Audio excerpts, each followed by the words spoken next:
Hello, everyone, and welcome to Edge Talk Radio. My name is Angela Zabel. That's me. Today, we're going to be talking about whispers from the angels with angel coach and author Sue Elliott of North Carolina. She has so much more behind her, so I can't wait to get into this one. So, who am I? I have connected to spirit, working with a team in the non-physical my entire life, sharing messages from a multitude of realms with people. I'm a teacher, coach, medium, radio show host, writer, retreat host, gallery reader, doing speaking engagements, offering guidance, mediumship, intuition with online private and group sessions, classes, and the Amplified Universe monthly membership. This is a group growing our connection to us, our world, all that is around us, and our role in it. I've been sharing knowledge and working with others throughout the world. And you can find out more about me at pretty much all the social media aspects, but then go to my website, angelazabel.com. And today I'm going to try to get this in focus. Let's see what I can do. That's pretty good, I think. Edge Magazine is the leading events and media resource dedicated to all aspects of holistic living, health, wellness, and the mysteries beyond. Sharing information, wisdom, and resources committed to promoting businesses, organizations, and individuals who support our collective journey to wholeness and balance. They're currently distributed in 30 states plus Canada with over 17,000 magazines per printing, and they have a vibrant online magazine with over 42,000 people reached per month. Have the magazine shipped to your door. Stay up to date with the newsletter. Become a drop spot and check out more with Kelly Wagner on the Being Curious show. And if you want to find out more about Edge Magazine, they're also pretty much on all the social media. But check them out at edgemagazine.net. And today we are here with Sue Elliott. Sue Elliott used to be a pretty normal person. I like that. She was a successful magazine editor and writer. For 30 years, she specialized in creating brand new automotive enthusiast and chef recipe food magazines. Then she launched her baby, a personal transformation magazine called Law of Attraction that was sold on newsstands nationwide. In the midst of all that, about 20 years ago, Sue began hearing messages from the angels. Not long after that, the angels started training her to coach people in a unique way by allowing the angels to ask questions and provide guidance through Sue. For the last 2 decades, Sue served as a successful and beloved angel coach. But recently, the angels guided her to stop doing private coachings. Instead, they told her to make their most potent messages accessible to far more people through a book called My Angel Coach. Receive your divine guidance and feel the angel's love, which contains 63 messages to support and uplift people. Each chapter starts with a colorful angel attunement that effortlessly dissolves subconscious programming, limiting beliefs, and other gunk that you may have on you. Sue is here today with wisdom from My Angel Coach to help you open up your intuition, learn how to ask the angels for help, awaken to the truth of your own power, and move from resistance, worry, and anxiety to more calm, clarity, and flourishing. She also has a free gift, and this is for especially for you all listening here. I am going to spell things out so you can get that down. But your free gift is Soothing Energy from the Angels. It's a downloadable recording that helps whenever you're feeling off. Plus, it's a great touch up before important meetings, first dates, family gatherings, you name it, it's there. And that's at myangelcoach.com/soothing energy. And you can find out more on that on her website, and that is myangelcoach.com, and that is myangelcoach.com. And her book, My Angel Coach, Receive Your Divine Guidance and Feel the Angel's Love, 63 Messages to Support and Uplift You, is also on her. You can find it on her website. I believe it's also on Amazon, correct? And Kindle? Yes. Yes. Awesome. And then also find her on Facebook, Instagram, and YouTube. You definitely want to check out more about Sue. So take the time to do that. And Sue, I just want to say thank you for being here today. I know this is going to be so much fun. I can't wait to get into it. But I've got to ask, how did you go from that normal life and then starting to hear angels? What was that like? It was more like la la la la, I can't hear you, leave me alone. I was, let's face it, I was never totally normal. I'm one of these people, right? So I was always very sensitive and I was always very creative, always into writing. But Mm. while I was still, I think I was still a spokesperson for the automotive aftermarket when I started getting messages, and the angels would not be quiet until I would deliver the message to whoever it was for. And it wasn't for me, it was for somebody I was talking to in the moment or sitting next to. And I finally just learned to give in and say whatever it was they were telling me to say, and then I could go back to my real life. And you can see how that worked out, right? Yeah, This became my real life. it's the perfect life. It is. We were just marveling how we actually get this is our work. We get to do this. How amazing. How blessed are we? Absolutely. It is amazing to do this and to be able to talk. For me, I get to be able to talk to so many different people with so many different specialties, and it's just amazing. And the personalities, I absolutely love it. Absolutely love it. And I've got to say one thing, my team, so for those who don't know, I have a team in the non-physical, they're talking to me quite a bit. So what they're saying now is they want to back up a little bit when you said you were in the automotive aftermarket, you had been doing a chef magazine, you had the attraction law of attraction magazine, you had so many different parts of it. What I'm hearing from them is, do you feel all of those different journeys that you were on has helped you really understand and be able to connect with people on a different level than you would have if you wouldn't have had that journey? Yes. I mean, the answer is so multifaceted. I'll try and tease it out. On the simplest level, the automotive enthusiast magazines were really hands-on how-to magazines where you take engineering information and you make it really accessible so anybody can do it at home. So I Yes. wrote hundreds of how-to articles, how to swap from drum brakes to disc brakes, how to heat shrink your roof, how to reupholster your seats.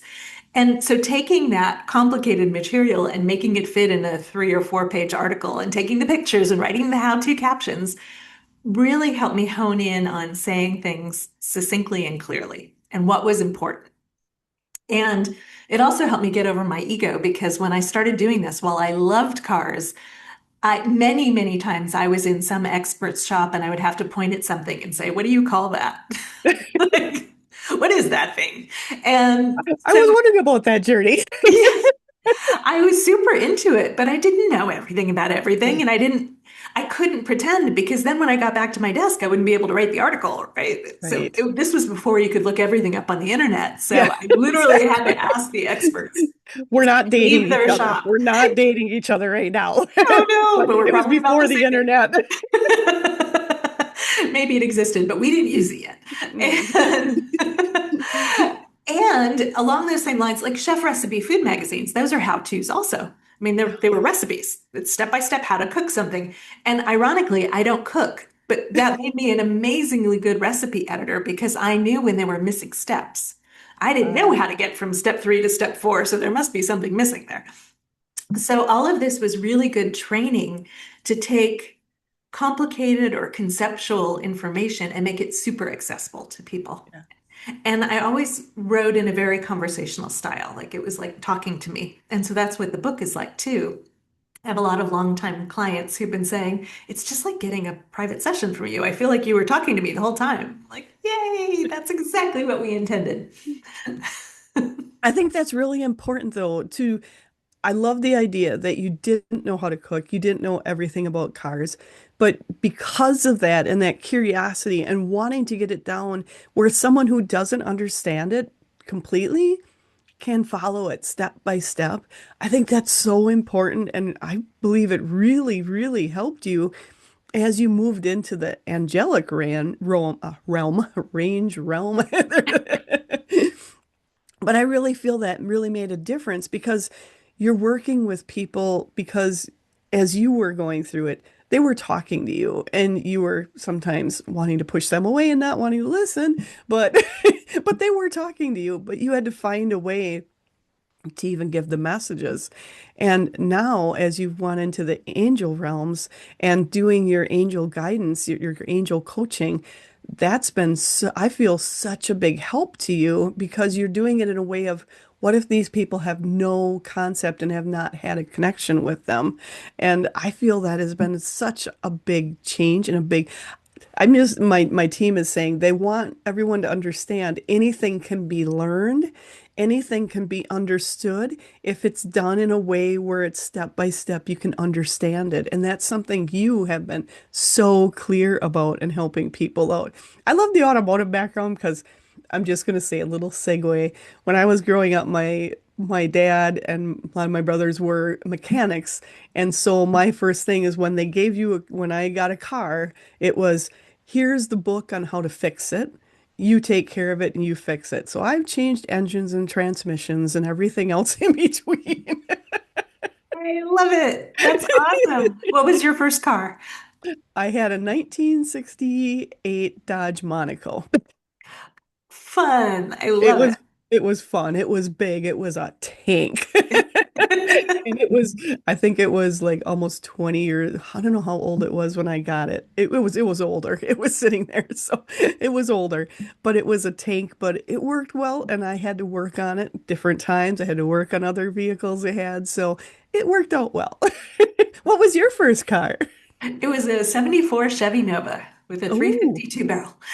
nice, nice. And considering that was the early 80s, when people were driving like Chevy Citations and, really sort of gutless cars, my car was pretty cool. Wasn't bad. Hmm. I like it. I like it. I have to say, I used to race guys with my car, and a lot of times I would win. So, Ditto. You don't meet a lot of angel people you can talk cars with. This is awesome. no, no, I love it. I love it. I know it's like, ooh, cars. I like this. The angels want me to add that one of the other, kind of at the other end of the spectrum, is all those years being involved with cars and going to really good restaurants. And I also wrote about wine when I lived in the Napa Valley. It prepared me to work with executives, really like C-level executives. And so I've had a lot of clients who were business owners, business leaders, some in like Fortune 100 companies.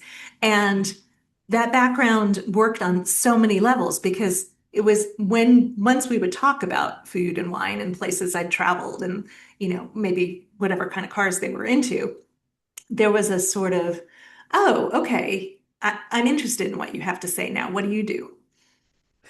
And that's interesting because my team was bringing up the same thing is saying because of your varied background and your knowledge, you're also coming off as someone that's respectable, not one of those crazy people, because a lot of times with what we do, people look at it, if they only know this part of us, they're like, "Ooh, that's a little bit different, a little bit not normal."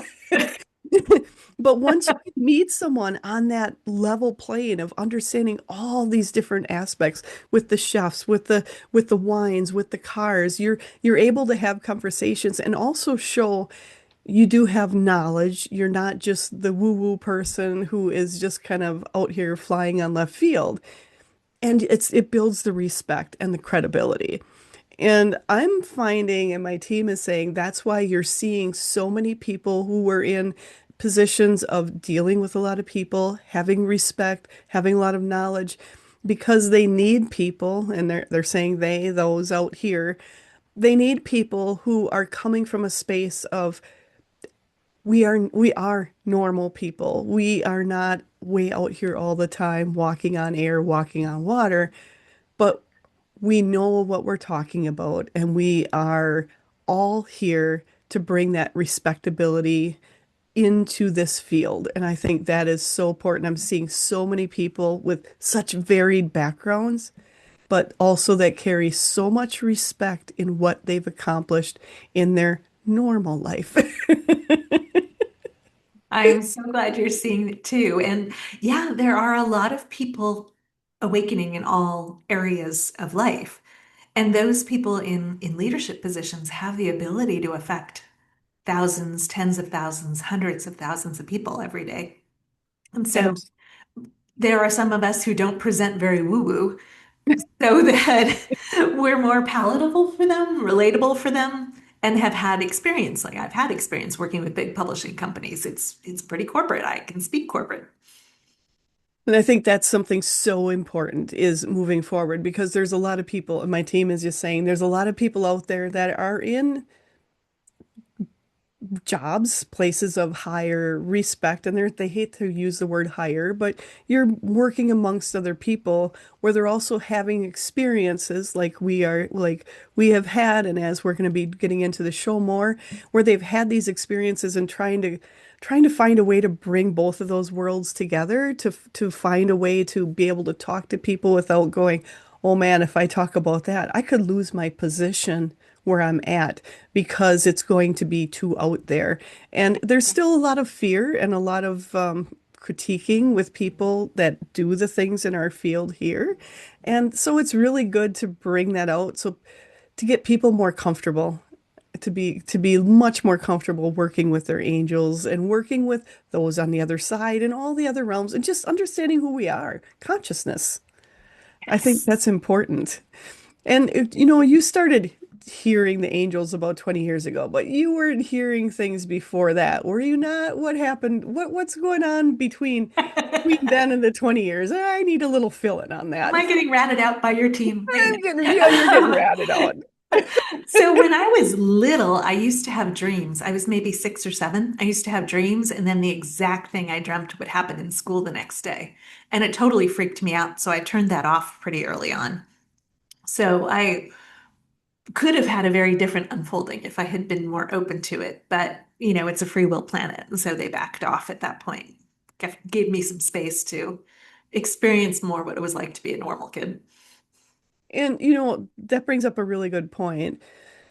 A lot of people, they get to a point where they're like, "Oh, that was a little much. I'm gonna try to back that off. I'm gonna put that in the background, put it in the closet for a while." And sometimes we come down on ourselves like, oh, what if I would have followed that earlier? But really, a lot of times we're not meant to follow that earlier. It's just a little bit of an awakening time to say, hey, you're a little bit more than human. Here's a reason why you're a little more than human. But you just sit and mull on that for a while and you go on and do your life and enjoy your life and have all the experiences that are out there. And those experiences will then bring back and create a whole new world again for you.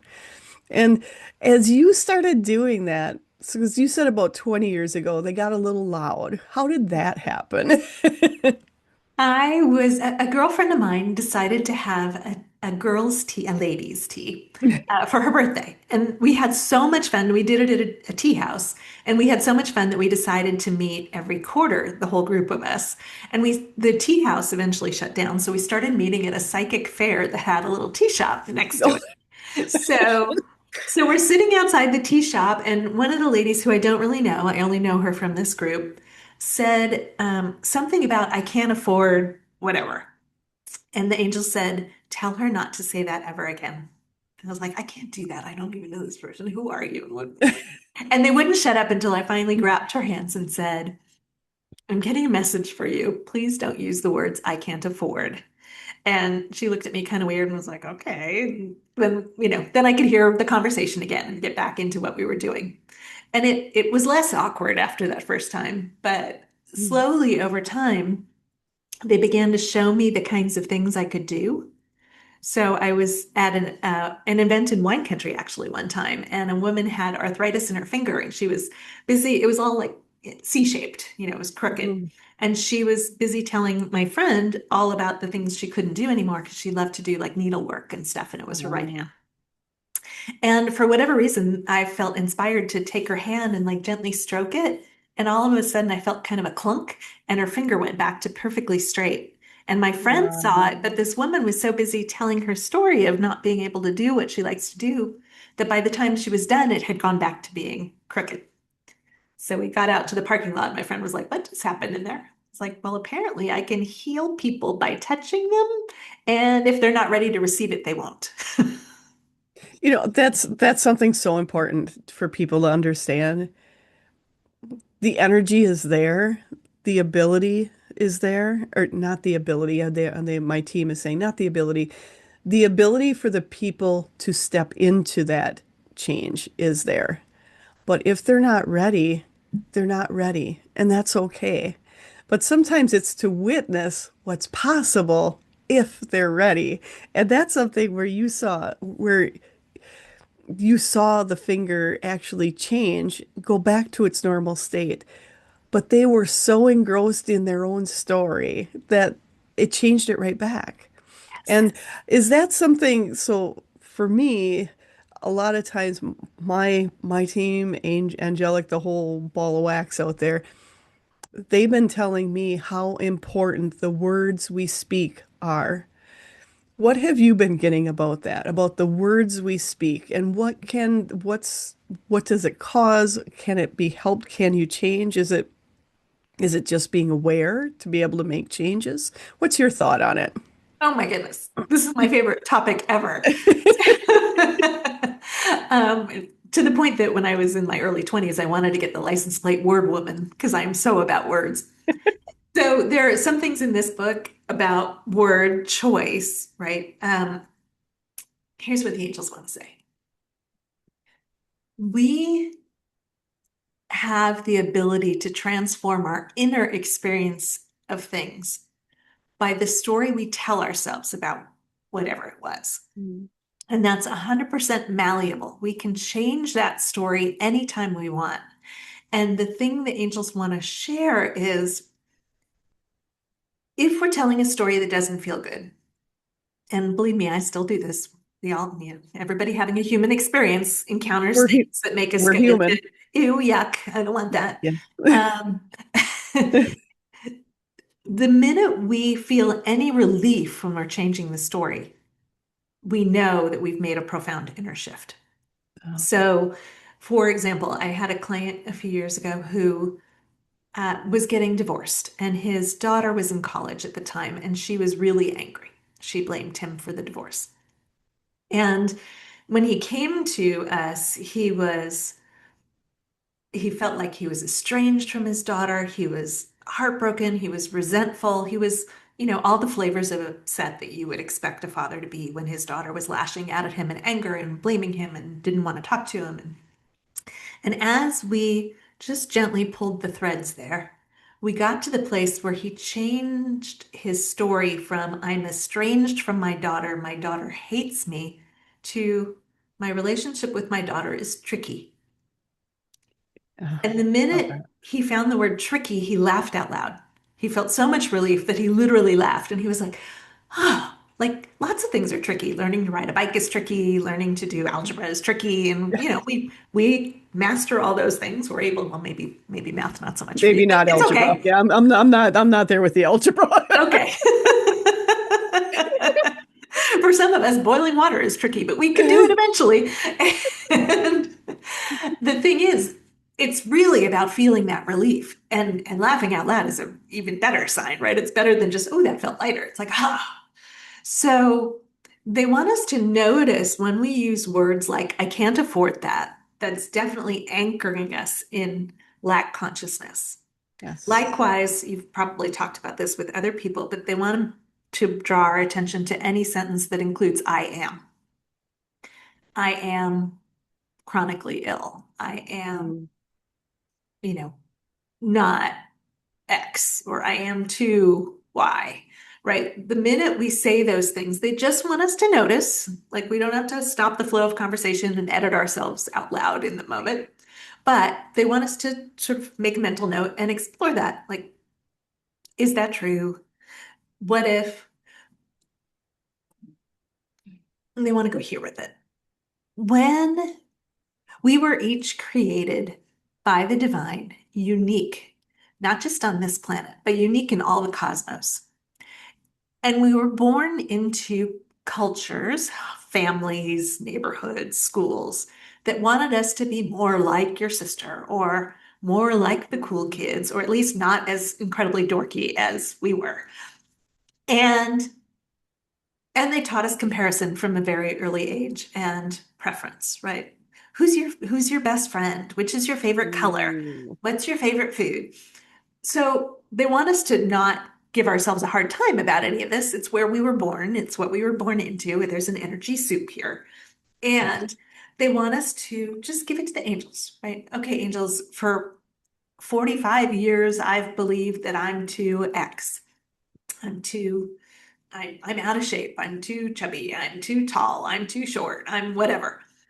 Just give it to them. Thank you, angels, for helping me let go of whatever beliefs are not the truth about me. Mm. And they will dissolve that stuff gently. Now, they may bring experiences into our lives to help us see that thing again, but they want us to know it's a spiral journey. So it's not that we're back in that same old place again. We're actually higher up on the spiral with a higher perspective, and we can appreciate how far we've come, how little it knocked us off our center this time. Like that thing that she used to say to me would, I'd be in bed for a week after that. Well, now I was annoyed for a half hour. That's so much lighter. Look at that. I'm doing so much better. I think that's so huge, though, for people to see. Just because it comes around doesn't mean you're back where you were. And when you said the spiral, one thing they always showed me is the spiral staircase.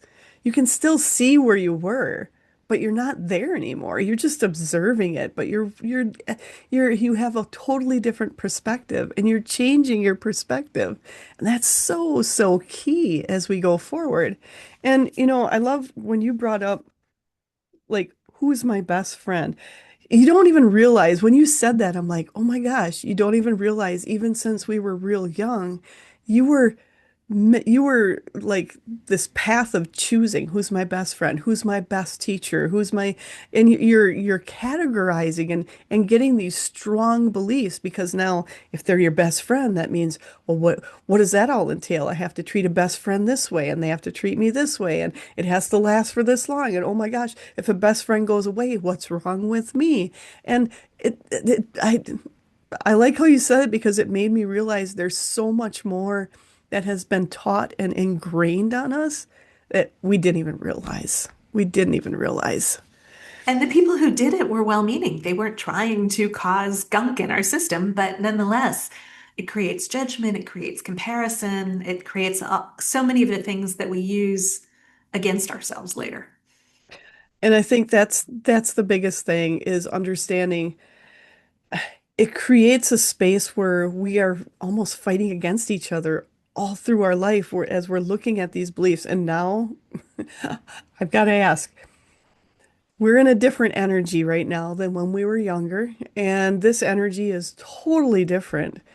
How do you feel about the energy that we're in going forward as a whole for humanity and for the individual? Ooh, I love this question. Well, for starters, the earth herself has been shifting. She's been rising in frequency, in vibration. So she is now a fertile host for those of us who've come in for this time. So I'm going to make a sweeping generalization and say everybody listening to this show is probably part of the team who's here to Yes. help humanity rise up into a higher level of consciousness. That's why I'm here, and that's what the book is all about. It's about helping us let go of 3D reality and live in 5D. So the planet is ready for us. She's been preparing herself and had help from others. And those of us who are here to raise the vibration for humanity and enable a new reality for humanity are in the most fertile times. So they want to say that where you started this question was so perfect because we were born into a time that didn't feel like this. Yes. Even if you were born 5 years ago, you were born into a time that didn't feel like this. Yes. So they want you to be very gentle with yourself, you and me both. They want us to be very gentle with ourselves because, We're not hard on ourselves at all, are we, Sue? oh my Lord, yes, we are. So all of that. So they want us to know a lot of things, obviously. They're all talking at once. Um, This is nice because usually I'm the one that went, "Boop, boop, boop," boop," and I'm like, kind of fun. is it like a mirror? Yes. So they want to say we were born when the service paradigm was still one of self-sacrifice and suffering. Mm, Now, coming back to word selection, we don't use the word service anymore. We don't say what's in service to humanity or in service to yourself, even, or your clients. We talk about what's supportive. Mm. because service is from the same root as servitude and slavery. And that's what humanity was experiencing, a collective enslavement. So now the slavery grids have collapsed, according to those who monitor such things, who I feel a truth with, right? I just got another wave of Yes. goosebumps, the angels saying yes. So we are in a very different time. And that's all just within the last few months. So they want you to know that the energy is changing rapidly. If you feel sudden exhaustion, or for me, I sometimes get a little wooziness, or I get hot and cold simultaneously, or hungry, not hungry, it's your Mhm. body catching up to the energetic shifts that have been happening in the other aspects of your being. But what's really happening is that more and more of the truth of you can be embodied now. Mm. So this was not a very fertile environment when we first came in, for, very bright light beings to walk Right. around all shiny. And, at that point, we attracted lots and lots of darkness. And so they want us to know that the reason we haven't been our full, bright, shiny selves is not because we were playing small. Now, there may have been some aspect of that, but most of that is an unfortunate teaching that actually keeps you small because it keeps you believing there's something wrong with you and how you're showing up. So they Mm. just want to dissolve all of that from you and let you relax into being more and more of yourself. So the 5D reality that is now very possible and very supported by the angels and other supportive beings from this and other planets is an embodiment of your divine, your unique aspect of the divine and physical. It's so beautiful. And it's so different from the density that we experienced when we first emerged into 3D, when we first came into utero, really, and really felt this planet. So they want us to give ourselves grace too, because it's a big shift. And it's at the end of the day, the journey, and that's what the book is about letting go of what's not authentically you without any self-condemnation, without any blame of anybody else. Just give it to the angels, let them dissolve it. And they will. They do it effortlessly and so gently, and they won't remove too much gunk at a time. They're very, like so many times we've said to a client, this is going to unfold over the next 2 weeks. Because if they took out too much at once, it would leave sort of a who am I, what am I? It would be hard to function in reality. I think that's something really important for people to hear is as you're going through this and as you're releasing beliefs and releasing the gunk. And they're showing me a can, the can of gunk, the actual can of gunk they use for cars. I love that. And it's knowing that even that, when you put gunk on something and you're trying to get it off, it takes off a part at a time, and sometimes you might have to do a few layers. It doesn't mean there's anything wrong. It just means you're working through the layers. And I like how you said it doesn't mean when we came in with that heavier energy, the different energy, it doesn't mean that we were making ourselves small, but we were just working through it. We were just working our way through it. And my team is also saying there's a lot of times a lot of us were in that protection area because if we would have came out to the extent that like you and I have done and others have done at this point, if that would have been 20 years ago, it would not have been perceived so much in the way it is now, or 30 years ago or whatever. It was a different time, a different energy. Sometimes it was keeping us the way we are, not keeping us. They're saying we hate to use, they don't want us to think of it that way.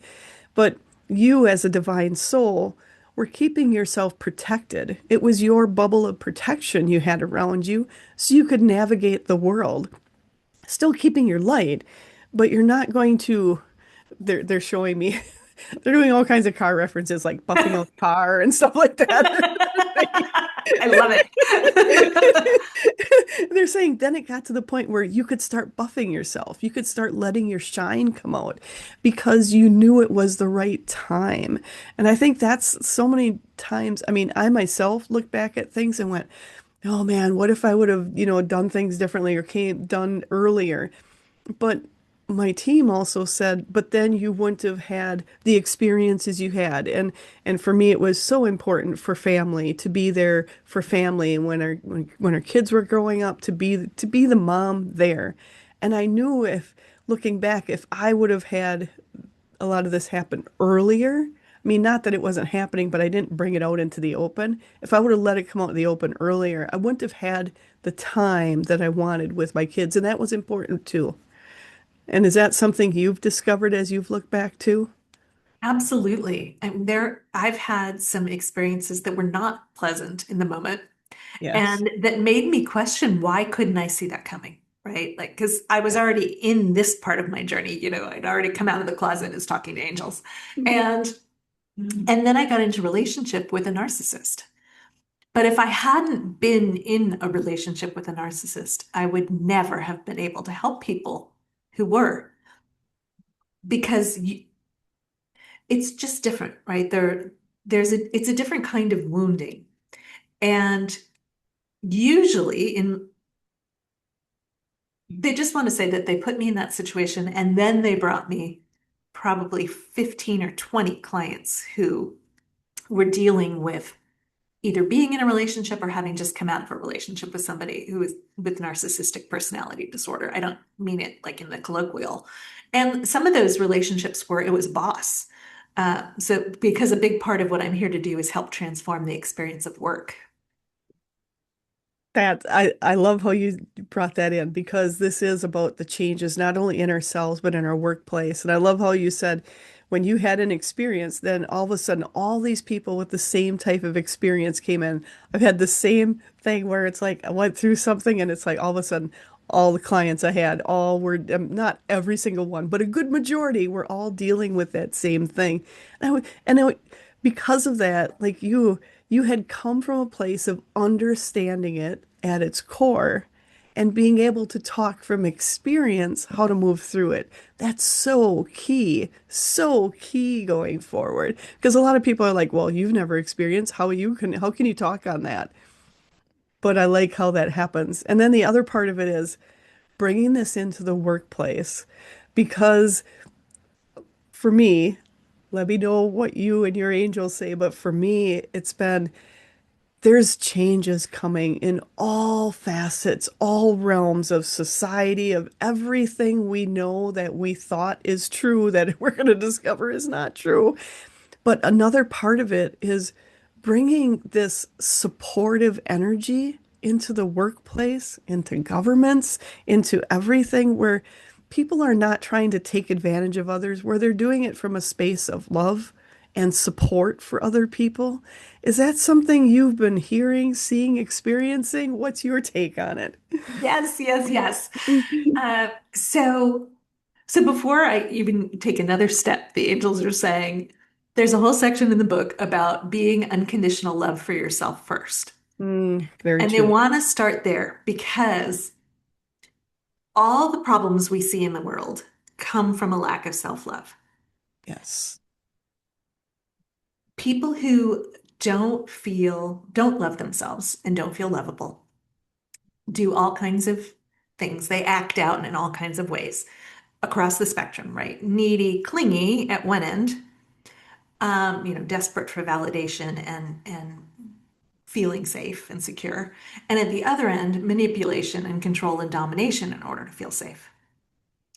Yes. So when we tend to our own inner harmony first before we do anything else at home, in parenting, in romantic relationships, in the workplace, in school, in church, wherever you may be, when we tend to our own inner harmony first, we're being the change, first of all. We're modeling that behavior for others. So part of what I'm here to do is help bring that into the workplace because and I have to say it's starting. I was invited to speak to a business networking group a couple weeks ago where 80 people registered to hear about listening to your angels and how to take Oh, inspired action. So, wow. and these were C-level leaders in organizations. So it's and The bulk of them were in the HR space, which is really exciting because they're the people inside the Yeah. organizations, which makes sense. But even the people in operations and purchasing, and the more we normalize the ability to say, okay, things are getting a little tense in here. I can see people are getting upset. Let's take a moment and center. And let's all be there for ourselves for a minute. Can we center enough to continue this conversation, or shall we table it and come back to it tomorrow? Right? When we start to lead in our family, in our organizations, from that space of, I'm noticing that I'm feeling turbulence. Is anybody else feeling off right now? Okay, let's just take a moment and let's regroup. Let's look at this from a different angle, right? So we've been looking at the problem for so long and trying to get to the bottom of it, right? And the angels always laugh when we say things like that because they're like, there's no bottom, you can dig forever. So let's approach it from a different angle. And this is where words matter too, right? Like, this is Yeah. the problem, and who's to blame and what's the cause? And instead, what if we came at it like, well, that was unexpected. I wonder what happened there. When we bring curiosity in and compassion and openness, people can start to tease apart what's going on. They can start to feel into it and sense into it. And one person can say, yeah, I had a feeling, people were going to misinterpret what we said this way. And that's actually what Mm. happened. Um, they're showing me when General Motors, I used to have the Nova, right? And when General Yes. Motors brought the Nova to Mexico, Nova means it doesn't go in Spanish. And nobody wanted to buy a car called It Doesn't Go. Really? That makes sense. That So makes sense. you can imagine what that meeting was like. And so Yeah. if he had gone in there and been like, well, that was most surprising, it probably would have unfolded with fewer heads rolling. That's true. And I think that's the biggest thing is seeing people are starting to take a different approach. People are being open to having a different approach. And my team is bringing up, so it was a class on opening your intuition and with someone else and I'm like, oh, and they had the accreditation, so you get the credits for like if you're a teacher, something like that. And I went and I was so surprised at the amount of people. There were police officers, firefighters, principals, teachers.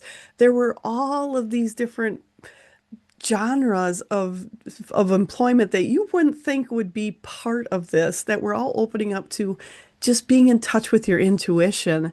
And for me, it was just so amazing to see the shift and the change. And they're saying like nurses, doctors, there were all these people in that room.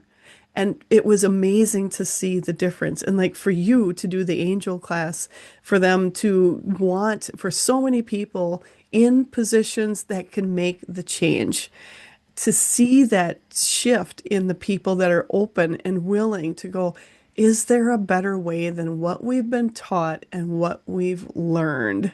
And as you've been doing this, are you seeing more and more people that maybe this surprised you that actually that came or signed up that you wouldn't have expected this to be for people to be interested in those genres? Yes, absolutely. And I love that you brought in the different professions, right? Because how many police officers really have to learn to trust their gut? Yes. Whether it's to walk into a situation that could be dangerous or deadly, or in solving a case, you know, we all have the ability to receive the guidance in the moment. Um, some people call it effortless knowing in the moment. It's actually how we were built. I read an article Mm. a while ago called Your Brain is an Antenna. We weren't meant to figure everything out between our ears, but when we were in school, you had to show your work. You couldn't say, I looked at the division question and I received the answer. That was not acceptable to your math teacher. She wanted you to show how to do long division. So it got trained out of us when we were very little. Yeah. But that is more and more how we're being asked to show up in what some people call beginner's mind, right? To Unfortunately, another thing that happened in school from a very early age was you were supposed to know. Not only were you supposed to know the right answer, you were supposed to know what that teacher thought was the right answer. So I was Yes. very lucky that in elementary school, I had one teacher who believed in the serial comma, the Harvard comma. Some people call it A, comma, B, comma, and C. And then the next year, I had a teacher who said that was wrong. There shouldn't be that comma before and. It should be A, Uh, comma, B, and C. And that helped me see very early that most of this stuff is subjective. There is no concrete right or wrong about it. Likewise, we know that history books are written by the conquerors, right? So it's a different perspective than the other people. Um, yes, I'm glad you brought that up. so the more we can let go of not only needing to know, but needing to show up like we know, the Hmm. more we can experience connection and collaboration and creativity and innovation and all the things we say we want in the workplace, in our families, in our lives. The more we show up in a, well, that was most unexpected, or I wonder where we're going next. It seems like this product has reached the end of its life cycle, or it seems like, this major that my child is taking in college isn't working for them. They hate it and they're getting D's, right? Okay, clearly not the path for them. The more we can Yes. show up and, well, isn't that interesting? I wonder what else is possible. The more we can live from our divine guidance, follow our inspiration, and less imposter syndrome, less stress, Mm, less fake it till you make it, more authenticity. And that word gets bandied about a lot. And the angels want to say that, when you're having a meltdown in Walmart, you are being authentic. You're just being authentic at a different level, a different plane of consciousness than when you're showing up as your bright, shiny self. Oh, and they want to circle back around to that showing up as your bright, shiny self yes. because they show me over and over that they actually control that. So there are times like now where they want me to show up as my full, bright, shiny self. But there are times, like when I was experiencing a dear friend's demonstration of her healing modality, where they shut me down so that I wouldn't help heal the person she was working on, so that we could experience her healing modality. So they Yeah. want us to know there are times where we're simply meant to witness what is happening and not affect it. So they're encouraging us to not give ourselves a hard time for not affecting the outcome of that conversation or meeting or whatever it was, Mm. that if we can trust that we were simply meant to see that. And my favorite question for receiving our divine guidance that works in every situation is, angels, is there something for me to do or say right now? Mm.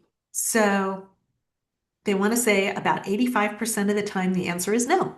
We saw what we were meant to see. We now know that we don't want to invest our money with that person because they're not in alignment with our core values. We don't want to eat in that restaurant anymore because we don't like the way they do things, whatever it may be, right? Yes. We saw what we needed to see. There's nothing for us to do about it. We simply, okay, got it. Um, and then in those times where there is something to do or say, they'll let us know. We don't figure that out either. And they want to say, because so many of us, I went to an Ivy League school and graduated Phi Beta Kappa, and so I tend to attract recovering intellectuals, right? Like we Recovering were all about intellectual. things and we could talk about it for hours. But they want us, so if we have busy minds, which I still do, they don't want us to give ourselves a hard time for that either. They just want us to give our minds something to do. So if we're in that moment and we said, Angel, is there something for me to do or say right now? And the angel said no, and we're like, but I still want to do something. They're like, okay, here's what you can do. Is there an energy that I can be, that I can radiate, that feels harmonious to me in this situation? So if people are scared, perhaps I feel inspired to be calm. If people are confused, perhaps I feel inspired to embody clarity or focus. Mm. And it's a being and a doing, and I just got a wave of goosebumps. It's a very different way of interacting with what's going on around you, but it's actually the most powerful way of interacting with what's going on. I think that's really important for people to hear because there's a lot of people that, as they say, sometimes that type A personality, you're always going, always doing. And sometimes you think you have to do something all the time. You have to be doing something. And sometimes the something is doing nothing, really, is to just sit back And like you said, either take in the healing, observe what's going on, allow your energy to go out there. And I think it's hard too for a lot of people. And there's a lot of people that are, like you said earlier, anybody listening or watching this, you're here for a reason. You're here to hear the message. And you're also one of the people who are that bright, shining star that's, shining your energy out there. And it's knowing that sometimes we need to just be okay who we are, not have to do something else, because a lot of times the people that are in a lot of this, they're people that you're always helping somebody. You always feel the need to help. You always, the servitude, like you had brought up earlier, that servitude comes into play. And it's really important to know that now it's a time to be supportive. And like you said, to just sit back and go, well, I want to, but what can I do? Because I know I shouldn't interject myself right there, but I really want to. Yes, and the angels really want to say that a lot of people feel that pressure to act and to help and to fix and to save and to rescue Yes. because of childhood experiences. So they don't want you to beat yourself up for that either. Mm. And if it feels primal that you must step in, that's a sure sign that it's because of childhood trauma. A lot of us were born into, well, very few of us were born to ascended masters. Most of us were born to people going through their own flavor of human experience. And many of us had to make sure one or both of our parents were okay in order to be safe, right? They don't want to diminish it. When you're 2 years old, you need those big people to feed you and clothe you and make sure you have a roof over your head, or, a tent if you're camping. They're laughing. They're like, oh, always a roof. They're so funny. I find that They they have a are. really good sense of humor. But they want to say that if you have that pattern of jumping in to fix and change things, just keep being gentle with yourself, being loving to yourself, soothing yourself first. And then, angels, is there something for me to do or say right now? They want to keep it super simple. If you feel turbulence, if you're not feeling inner harmony, be love for yourself.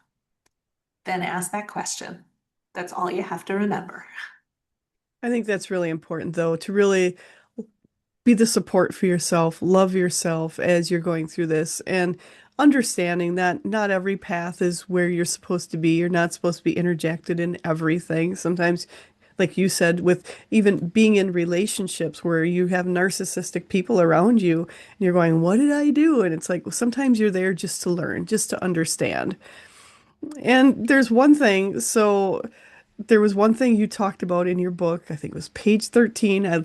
So I'm going to be honest with everybody. What I do is when people have books, I'll ask my team, what am I supposed to bring out from this book? And they have me just like fling through. It's kind of like doing oracle cards and they go, oh, that page, that's what you need to talk about. So that's how I do it. Cool. But what they brought out is you talked about divine timing, and it says in that book, it says, finally I listened to my divine guidance, which had been telling me for quite some time. This venture is not going to launch, and there is nothing you can do to change that.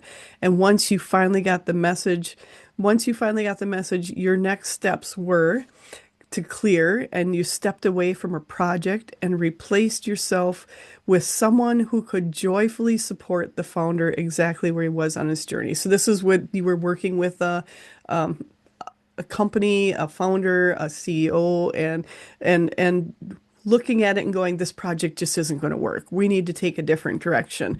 And knowing that divine timing will bring you somewhere.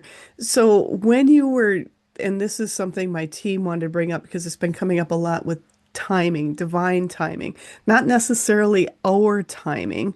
And then also what helps you, and you have the angels there, how can you work with the angels to help you go, okay, this project or where I'm going with this is it's just not going to work. When do you get the point where you go, if I push just a little bit further, I'll get there, or oh, this I need to go a totally different direction. What's your thoughts on that?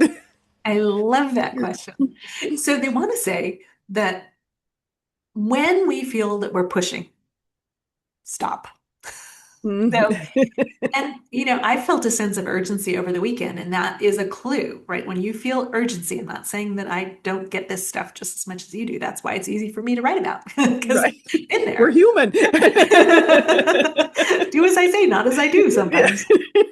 Um, when we feel like we're pushing or we're forcing something or we have to make it happen, right? We've been taught to make things happen. Yes. They want to say the book. Now, I've written a lot of books. I used to be a book editor too, among other things. I could, and I did. I wrote the first book for Ed Begley Jr. in 6 weeks. Like I could write a book really fast. This book took 2 years because it wasn't ready to come out. We're not going to push the baby out of, the uterus until it's ready to be birthed.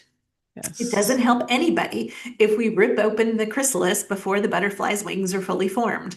So they want us to remember that, right? And when we're not feeling any sign of which way to go, we're probably in another chrysalis phase, right? We're Mhm. always evolving and becoming and then resting a little bit and then evolving and becoming and then resting a little bit. It's we're following the cycles of the seasons. Maybe we have our own mini cycles. So we have, a week of intense effort and then we need to regroup. Yes. And oftentimes they want us to know that one of the places we sometimes get confused is we're following our guidance and we take a couple steps in the direction it said to go. And then it isn't flowing like they rolled out the red carpet in front of us. And we're like, what the hell? I followed my guidance. And they're saying sometimes we have to take a step or two and see how it feels. And then we know from how it feels in our body, how it feels emotionally, what unintended consequences just happened, that oh, that's not the way. But now I know. Now I have clarity. Now I can ask different, maybe better questions, right? Maybe that it's not flowing is I need to go a little to the left or the right. Maybe it's I need to run in the other direction, but we'll know. And we have to take the step often to get the next piece of guidance because our guidance tends to come one or two steps at a time. They don't generally illuminate an entire path for us because it tends to be overwhelming. And that's something really key for people to understand. Sometimes it feels like you feel like it's the right decision to go in a certain direction. You take a few steps in and go, not really.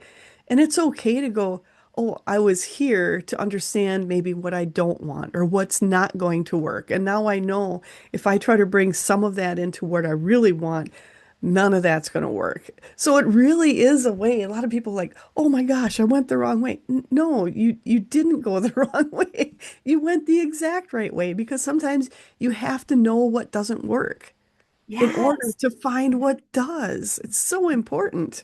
How many times have we bought a course or, dated who our parents said we were supposed to love? And we're like, oh, no, that's not for me. And that's super valuable information. And I think that's something we don't give ourselves the support ourselves to say it is valuable to take, like you said, it is super valuable information to know I don't want to be with that person. Or it was just an understanding, like sometimes you have your own boundaries in yourself and you're going, well, maybe it'll be okay. So you step that way and go, oh, no, no, no, no. It's much better to go back the other way. And that's something when you have been doing this book, you have a lot of different guidance in there. Like you said, you got 63 messages of support in there. Is what my team is laughing. So how'd you get it down to 63? They know me so well. So I had to split the book in two. So, truth be told, this is the most potent stuff. I promise. This is the foundational book. If you only get one book, get this book. And the next book is about relationships.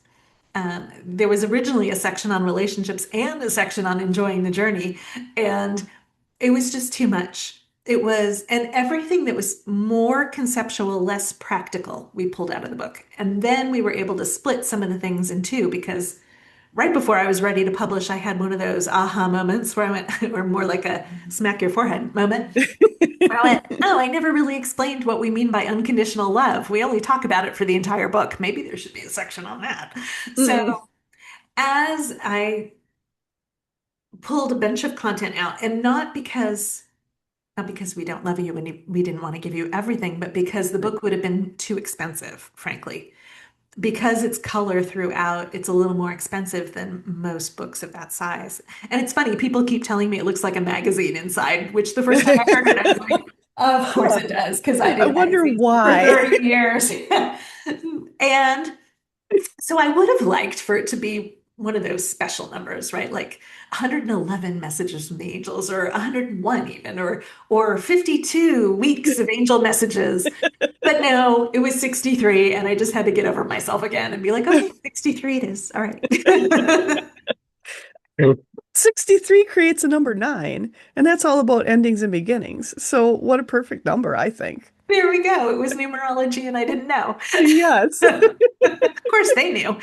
Well, yeah, they know everything. It's sometimes like, oh, yeah, I get it now. That's so funny. So you just totally did what I do when guidance comes in and my inner 8-year-old goes, duh, I knew that. But we call that of courseness. Like sometimes our guidance, well, always, our guidance has this profound flavor of coarseness. Like, oh, of course. Mhm. As opposed to being very yummy, or even very like, you should do this. It tends to feel very neutral most of the time, unless it's energy calling us forward, and then it feels more like eagerness and curiosity. But the majority of our guidance just feels like, oh, of course, that's the next step. That makes sense. And I like how you said that because really they don't want to make us feel bad. They really don't. They have an amazing sense of humor. They like to lighten us up when we get a little too hard on ourselves, which I know it never happens for you or I, but The knowing laugh. yeah, but it's knowing that they don't want us to take it to heart. They don't want it to call us out to say, see, you were bad. See, you did that wrong. It's not that at all. It's more of a, here, this is what you experienced. Here's a way to look at it differently. Here's how to move through it in a light way, in a light-hearted way. And because honestly, the people that are the most hardest on us are usually us. Oh, yeah. Usually us. Yes. The people that we attract are the people who demand, I don't want to say demand perfection, but in a way, that's just the shorthand way to say it. That we expect ourselves to be kindness and love in action every moment of every day. And the grace that we would extend to everybody else, we sometimes forget to extend to ourselves. And I think that's really important to hear because there are a lot of people here, there's people who are in businesses where they're working on healing and talking, putting courses out, doing different things, working with people one-on-one, and other people who, and one of the things my team has always said, people don't give themselves enough credit because even if you're working a normal job, you are having interactions with people all the time, whether it's people you're working with, people, your family, friends, it doesn't matter. It's someone at the gas station, and your energy makes a huge impact. So don't, and my team is they're getting a little feisty. They don't like when people compare themselves to other people. And when they compare, like, you and I have been doing this, but it wasn't an easy journey. There was a lot behind the scenes. And I look at myself as I'm not anybody special. I just happen to be doing what I love to do. That's it. And I hope everybody finds things in their life that they love to do. And do you also feel that's part of the new energy that's here for people really searching what they love to do? Yes. Okay. Before we go forward, they want to say the both and is that we are each special. Mm. So, on the one hand, we could say we're not special because everybody's special, but they really want us to recognize that we're each magnificently unique and we Mm. are each special. I And love that. so the way work is transforming is different for everyone, right? Because again, we're all unique. So what we each have our unique constellation of superpowers and gifts and talents and preferences, likes and dislikes. I don't like Yes. coffee. They're never gonna have me be a barista. I would hate it. I would smell coffee all day. I would go home smelling like coffee, like, ugh. Now you probably love coffee. That more I power love the to smell of you, it. more for Love the you. smell of it, but I can't drink it. But I love to smell it. So we're all different, right? And that's not good or bad, right or wrong. It just is. And we're moving into this reality, that 5D new reality, where we will more and more appreciate our own uniqueness and others' uniqueness. That's Mm, our definition of diversity and inclusion, where I love doing this. I love talking. I love writing. These are my superpowers. Um, and it's fun. To me, this is super fun. My inner golden retriever gets to make a new wonderful friend. Like I absolutely love Angela. And love it. other people may hate this. Don't do this, right? There's no shoulds, there's no supposed tos. There's just the most you way to do whatever it is you're doing in that moment. And that's not going to be the same all day, every day either. Some days you have a lot of energy. Some days you're more tired or calm. Just do whatever it is to be done in the most you way in that moment. And as you're looking at what to do, so this comes back to the taking a step and it feels yucky, right? I bought this Yeah. course on how to market my business and everything I do feels yucky. It's like, well, okay, that wasn't for you. Good to know. Now you know that's not the way to do it for you. And that doesn't make the person who sold it bad or wrong or evil. And it doesn't make you bad or wrong or stupid for having bought the course. You just needed to know that's not the way to do it. More and more, we're going to be doing the work that we were built for. Now, Mm, sometimes that, let's call it purpose work or, our superpower work is what brings in the money. And sometimes it's not. And that's not right or wrong either.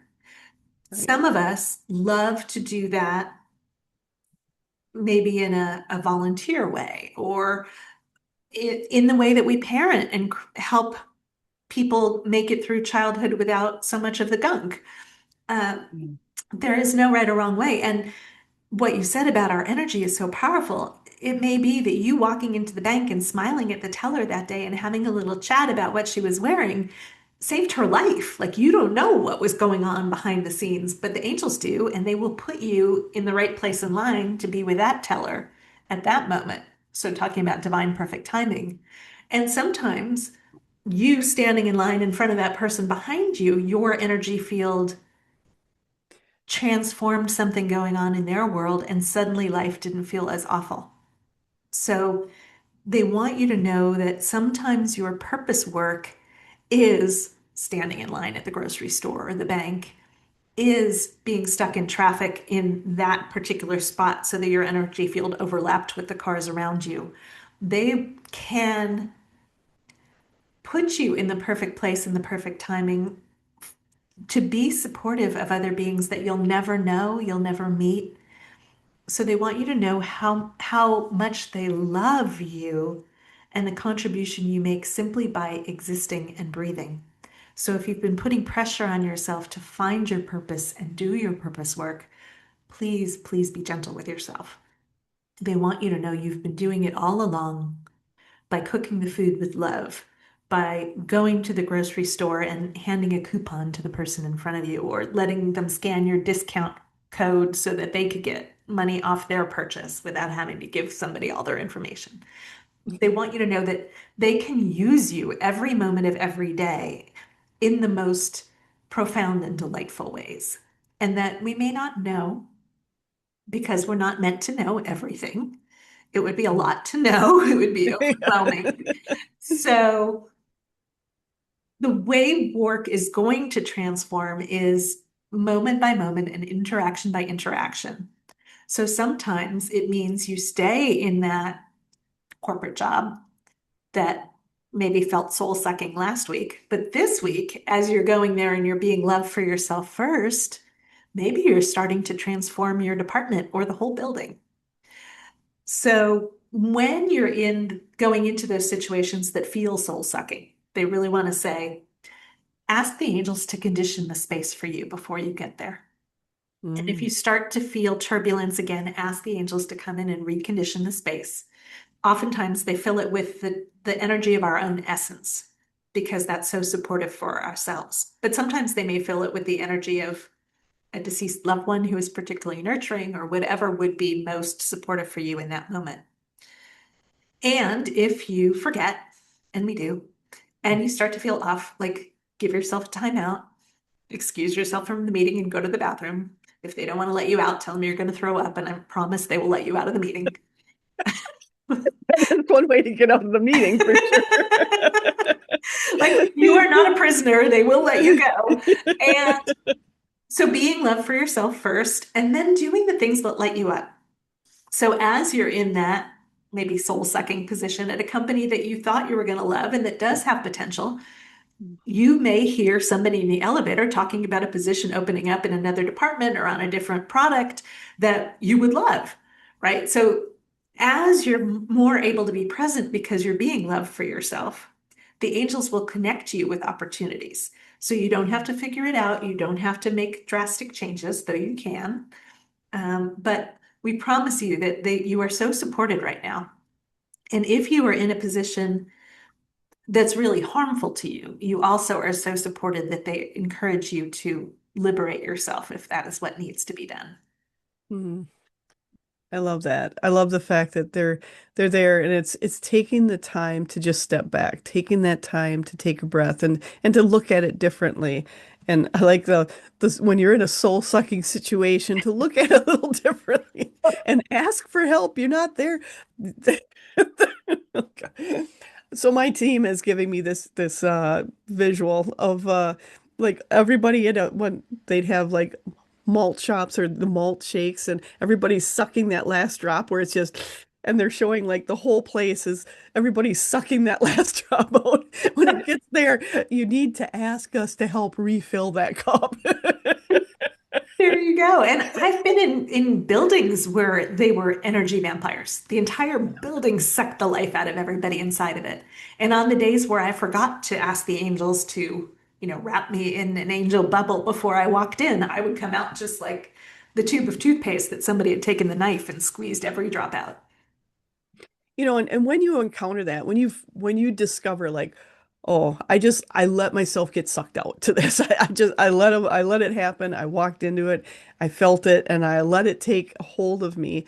How do you get yourself back? How do you inflate yourself back again? How do you bring that energy back again? That's a great question. So the first thing is not to give yourself a hard time for forgetting to do the thing you intended to do before you walked in there.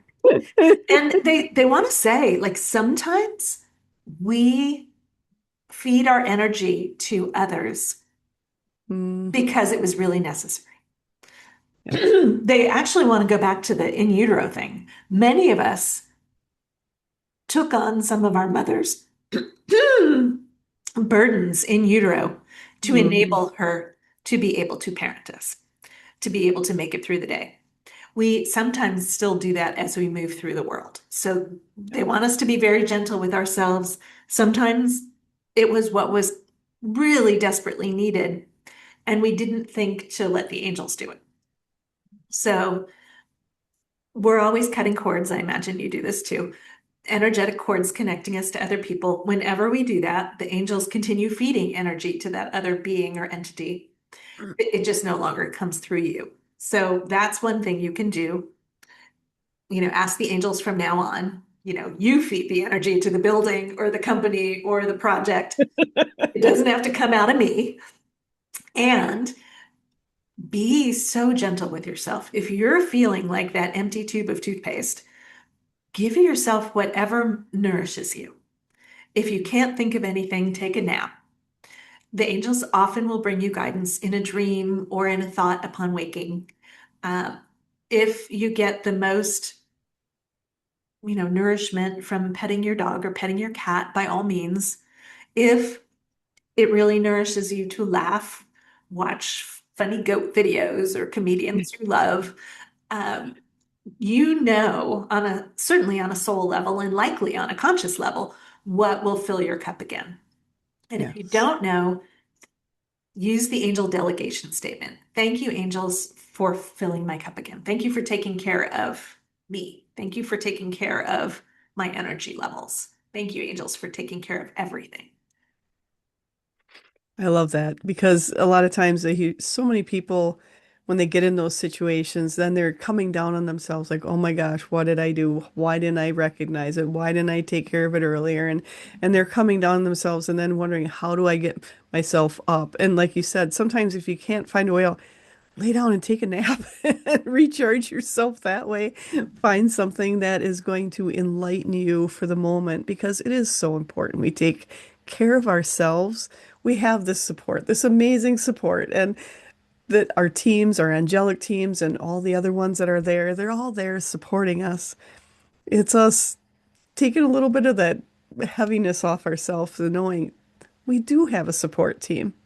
Let them help. I just hear them. Let us help. I feel like I got a bullhorn. Call us.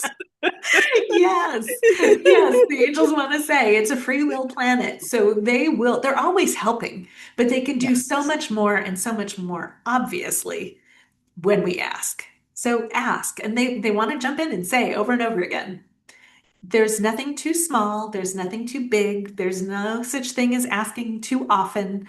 They are infinite beings. They can literally help every being simultaneously on the planet. So you asking doesn't deprive anybody else. So ask all day, every day.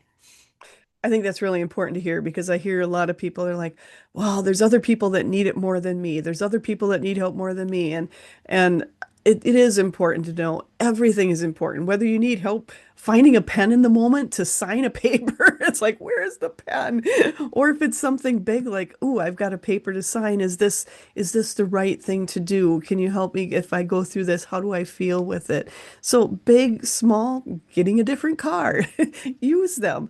It's all about knowing you have the help. And my team is coming in, so they're fun. They just want everybody to know because there is a lot of car people that will be watching this too. And one of the things they taught me is when you're having an issue with a car, they have a good sense of humor. There's a lot of dead people over there and a lot of really good mechanics. So ask them to get a little intuitive thought of like, what can I do or what do I have to look for my car? Because they're there to help for all of those things. And I do want to say, I want to thank you because one of the things you said is when I said, I don't look at myself as special, but when you said we are all magnificent, and that is something for me and for others who the thing that I've been hearing so much is make sure you never let your ego get a hold of you and let your ego go out. But really, I think we've been taught ego is something bad, but there's really something a little light about that whole thing. It's paying attention to the words. Egotistical is saying I'm better than everyone else. I'm not. But when you said we are all magnificent, every single one of us, that's what, for me, to have everyone look at themselves as something so special and so magnificent. I don't want anyone to look up to me as something more than them, but I do want them to see the magnificence. And I like how you said, for all of us to see the magnificence in all of us. That's huge because we're taught so many times to keep yourself small. Don't say those things. And we are working through that energy. I'm one of them working through it on my own too. But to understand it's okay to be proud of who you are and what you've accomplished. It doesn't mean you're pushing it down people's throats. That's the difference. Great. And being proud, so proud is a word that has a lot of gunk attached to it, right? You don't want to be Yes, prideful, right. but to acknowledge ourselves, to see Yes, ourselves, to appreciate ourselves yes, is liberating. Most of yes. us have been taught, starting in the family and then in school and then in the workplace, to get external validation, to get Yes. A's, to get good performance reviews, to get promotions. And the more we can self-see and self-appreciate, the the more we're going to enjoy our lives at the bottom line, right? Because those other people out there are in the middle of their own gunk, and some days they can see you and some days they can't. And the needier you are, the more repelling that energy is. So the minute you start self-seeing and self-appreciating, and it doesn't have to be, I'm so proud of myself. It can be, wow, Sue, you did the best you could in that moment. I love you. The more we can come from there, the more we let others off the hook, so we give ourselves back our power, we don't need anything from outside of ourselves. And ironically, the more we do that, the more they're able to see and appreciate and validate us. But but that's just icing on the cake at that point. We're like, yeah, I know. I think that's really key for people to understand is when you're finding the words like, I'm proud of myself, but then going, but like you said, it has gunk attached. So then look at what other words feel good that don't feel like they have all that gunk. I appreciate, grateful. There's all different words to use. Find the ones that work for you because everyone has their own triggers. And to really my team just wants to say everyone has their own words, everyone has their own triggers, everyone is unique and different. And they're in their uniqueness, something different is going to work for them. So don't think it has to be a certain way, but instead go within and just feel what feels good to me. Does that feel good? Does that feel lighter? Then change your words, change your perspective. And by doing so, you change who you are. And when we change each and every individual, and I like how you broke up where you said this book has to be more self-love. This is appreciating who we are. And because a lot of times we don't know how to do that. We haven't been taught that. And it's learning that. So you've been breaking it up. When's your next book coming out, or is it almost done? I would say it's about halfway done. So I would love to tell you a time frame, but I have Yeah. learned that I cannot do that. It will come out in divine perfect timing. Absolutely. Well, I'm encouraging everyone to watch and follow Sue because then you'll know when the time is right, the book will be out there for you. But this book is something to really, really start with because we need to work on our each individual selves, and that in turn creates the collective self that really changes. The collective consciousness changes when each and every one of us works on us.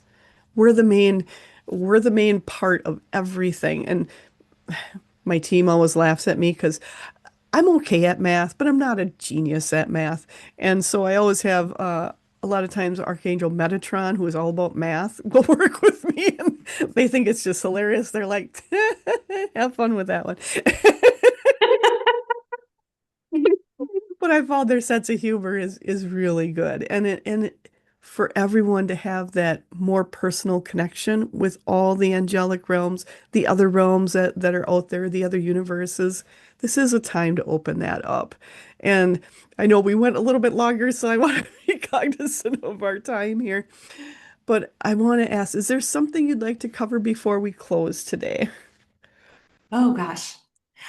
They just they want to end with if you love learning about different angels, do that. Mm, But you don't have to. You don't have to figure out who to ask. You can just say angels and they'll sort out okay. who does what. They love that Metatron helps you with math. I mean, that's an archangel is coming to be your math tutor or guide. How awesome is that? They want to know that that level of help is available to all of us. So you talked about the mechanics, all the dead mechanics who can come help you with your car. They want to say if you like to compose music and you love Mozart, Mozart will come play with you. It's fun for non-physical beings to have a physical being to play with and through. Anyone who they want to say living or dead, because we're eternal beings, can come and co-create with you. Not that you ever Yes. have to, right? You can do it on your own too if that's what lights you up. But they do want to add that this next leg of the journey is very much about connection. Mm, For those of us who are drawn to these teachings, and I don't even like the word teachings, but those of us who are drawn to these conversations yes. have a tendency to try and do it all by ourselves. Mm, And there was a lot of programming that said that, right? You got your grade based on what you did. And right. usually when you were partnered up with other people, they didn't pull their weight and we didn't like that and it wasn't fair. We have all that Yes. stuff, right? But they want to say, if you're feeling off, being love for yourself doesn't necessarily mean all by yourself. Mm, Ask your beloved for a hug. Call a dear friend. At, get a coach, get a reading, whatever it is that feels like a yes to you in that moment. You don't have to do it all by yourself. And asking for help allows somebody else to give. You likely are a giver, not a taker, right? Talk about programming, right? Yes. For somebody to give, somebody else has to receive. They're simultaneous and they are one. So please, please allow yourself to receive love, support, help with math, whatever it is. There are those who loathe doing what you love doing, and there are those who love doing what you loathe doing. And it's a gift to allow them to do what they love to do. It's not a weakness or a failing in you if you are bad at doing bookkeeping. There are people who love doing bookkeeping. Bless them by letting them do your bookkeeping. It will free you up to do the things you love and are amazing at. It's really that simple. Everything is really meant to feel easier, more joyful, more peaceful. All we have to do is show up as present as we can in the moment by taking care of ourselves, loving ourselves, and then tuning into our guidance. I love that. And I love the fact that, like you said, my team is coming in. The side effects of taking care of yourself and letting yourself be open to other people and finding people who love to do the things you loathe to do by letting that happen and by taking care of yourself, the side effect is happiness, joy, calm, peace. And that's what we're all here to do. How many people want to have a more joyful life, a more happy life, peaceful life, and just exciting life in a good way, not in a bad way? There can be excitement that's not so fun. Good point. But Yes, and we feel that connection. We feel yes. collaboration and camaraderie and supported by earth angels. Because my team also wants to say, think of all the people here who are givers and love, love, love to give, love the feeling of being able to give to someone else. But they have such a hard time being able to receive it. And when they're having that hard time feeling like, how can I receive this? To stop for a moment and feel how good it felt for you to give. Now feel of the other person and feel how good it will feel for them for you to receive. Thank you. Oh, Sue, I have been having so much fun. I could talk forever.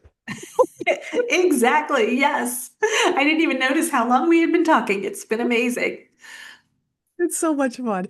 And I hope everyone else can feel also. My team just wants everyone here listening and watching to hear the joy we've been having, the fun we've been having, even when we're hashing over things, when we talked about things in our past and things that maybe didn't go so good.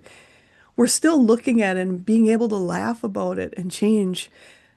That's the freedom we're giving everyone. Everyone who's open to receiving that personal freedom, that's what it's about. That's what it's all about. So I am so happy to have been here. So happy to have met you today. It's been awesome. A great time. And I just want to encourage everyone again. Make sure to go online and you can check out her free gift, The Soothing Energy from the Angels.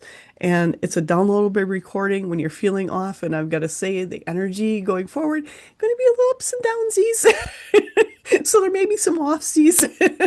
Go ahead and check into her recording because it's going to be so important. And people who are working through some of the narcissistic people out there, some of the not so happy, angry people out there, to go in and to listen to this because it's called Soothing Energy. And that link will be down below for people. So make sure to click on that because it's okay to go in and they're laughing. You know how sometimes you hit the repeat, repeat, repeat. They're saying it's okay to hit the repeat, repeat and listen because you need it. Take it. Take what you need. I love that you said that because they want to add if you're working in a challenging place or you're driving to your in-laws, you could play this below audible levels over and over again. Just put it on repeat on your phone and let your phone sit on your desk and it will help. It will soothe your nervous system. That's awesome because they kept showing repeat, repeat, repeat. I'm like, oh, that's interesting. That's a really good thing because we do deal with difficult, challenging. I call them opportunities for growth. We deal with them all the time. We're human. But when we can deal with them in a way that keeps us in a higher energy and a lighter energy, and I hate, they keep saying we hate the word higher and all that. It's more lighter. It's a different energy, a supportive energy. When you do that, it makes all the difference in the world, and it does affect the people around you. Some you may not see any changes, other ones you may see changes, but they want you to know either way, you have made a difference. You have made an impact. You have made a change. And that's important to know. So, oh, I'm so excited. So again, for people to go to her website, to Sue's website, it's myangelcoach.com.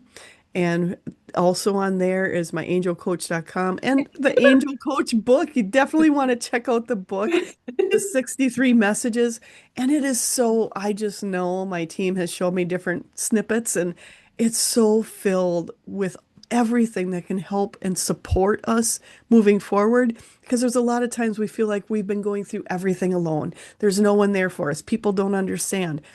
So instead of trying to get people around you to understand, go to this book and listen and read the messages from the angels that are there to help you through it. You're not alone.